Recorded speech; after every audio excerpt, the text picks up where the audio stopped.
Hi everyone, Sandy Carley here, Director of School Outdoor Learning. You're watching Soul Interactive, the video channel that brings you free to use and free to share outdoor learning resources.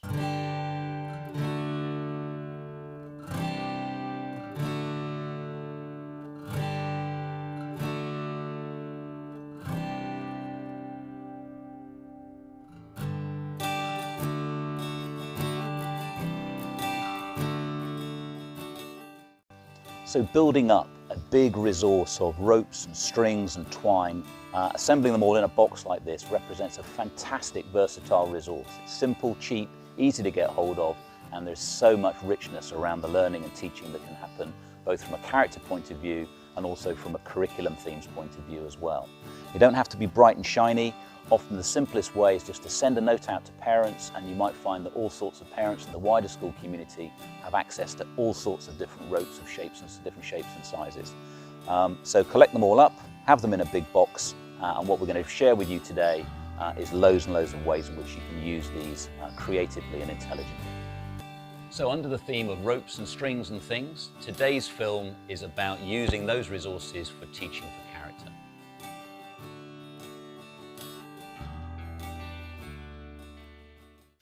So one great use of long lengths of cheap polyprop string like this or rope is to set up a string trail, or a night line as it's sometimes referred to as.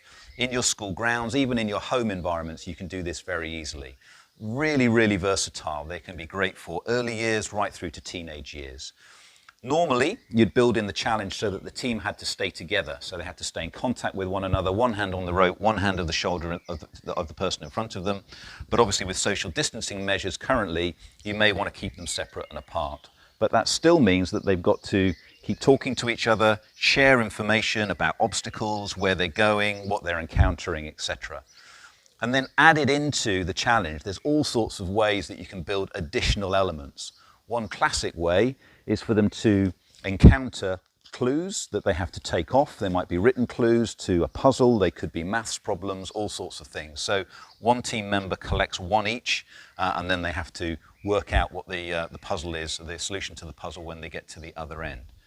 And another great activity is building in something like a Kim's trail. Ziploc bags provide a perfect solution to this.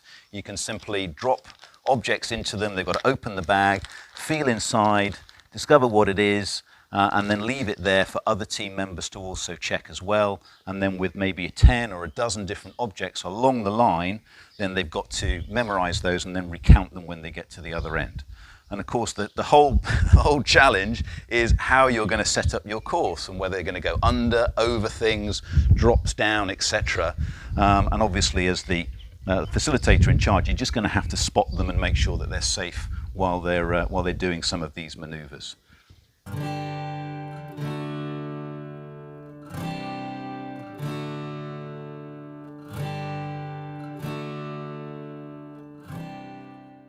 So here's an excellent activity called Blind Line. You can do it with teams anywhere between size of 6 and 12, and you start with the team standing in a circle, and obviously our pins are here to represent people. And the first job is everybody needs to put their blindfolds on. So working from a blindfolded position, the objective, while all holding onto the rope at all times with both hands, is to move the rope from a circle into a perfect straight line. Now obviously there's some planning and organizing to do first, so you can give teams as long as is required to do that, and then they need to execute the plan. And here we're showing the execution. Obviously going from the circular position, we need to wrap around and get the rope into a straight line position. Easier said than done, because how do I know when to stop? How do I know where my teammates are? And how do I know that we're all forming a perfect straight line with this rope? So quite a tricky challenge, actually.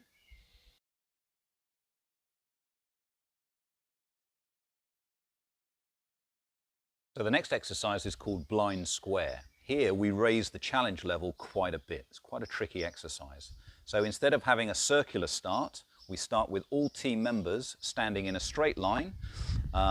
Ordinarily they'd be shoulder to shoulder, but obviously we can create distance between them if we need to as well. And the objective here is to go from a straight line and form the rope into a perfect square, roughly 1 meter off the ground. The starting point is from our standing start with everybody in a straight line. Nobody can move until the rope has been picked up and passed along the line, and everybody is holding the rope with 2 hands, roughly 1 meter off the ground. From this moment on, you have to keep hold of the rope with both hands at all times. So after your planning period, this is the execution phase where the team can then start to move and form the rope into a square. So there's lots of ways to make blind square work, but assuming a successful conclusion, this is what it would look like. Rope formed into a perfect square, right angles, equal lengths, and the rope equidistant off the ground all the way around. Also important to note as well, whoever is bringing the 2 ends together, they must touch without any overlap or doubling up of the rope, which really adds to the challenge. And then essentially what would happen is, once the team is satisfied that they've got to a successful conclusion, they could all take their blindfolds off, and then together with the facilitator, you'd agree a mark out of 10. 10 out of 10 obviously being a perfect square, much like this one, a lower score meaning that perhaps they're slightly off with their angles or their distances.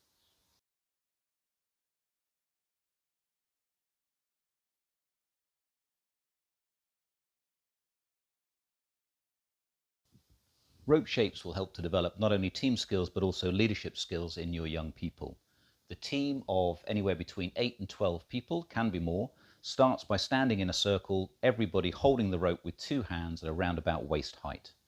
One member of the team then becomes the leader. They peel off, they go to a separate adult facilitator who will show them a shape, and then their job is to come back to the team, articulate what that shape is, and then coordinate the team's effort while they recreate that shape using the rope. The shapes start easy, and over a number of rounds they get progressively harder and harder, and a new leader is chosen each time a new round starts. Obviously, it's great to do with an individual team, but also you can have great fun doing it with multiple teams as well, and they can even be in competition with each other, which adds a certain spice to proceedings.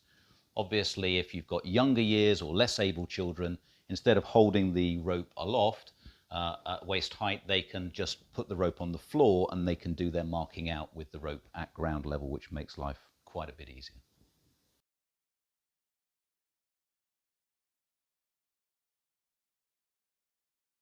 So ropes are also a fantastic way of bringing people together, particularly the thicker hawser type rope like this. So you can use them as a means of gathering the group to either do briefings or debriefings at the end of your exercises or your sessions. And it just enables some great circle time, people looking in, everybody able to contribute. It also, being in this configuration with people standing around in a circle, provides the opportunity to do a fantastic short icebreaker team building exercise as well, which I'll share with you now, and it's called sit-down circles. So sit-down circles is a really great task to do with small or large teams. I've seen it work successfully with teams as small as 6, but we've also had very large groups of young people and adults do this exercise with groups in excess of 50. So with a good, solid, sturdy rope like this hawser rope here, everybody stands equidistant around the rope, holding onto it with 2 hands around about waist height. And essentially, we're all going to lean out and the rope is going to take our weight. So that requires a little bit of time just to give everybody the opportunity to start to sort of lean out, take their tension on the rope, and then whoever's coordinating the activity, on the count of 3, whatever you want to do, the whole group is all going to lean back, fully take their weight on the rope, and sit down. And obviously then you can do the opposite, which is then to return to the standing position on a count of 3, and then everybody pulls back on the rope, leaning out, fully committed, and we stand up again.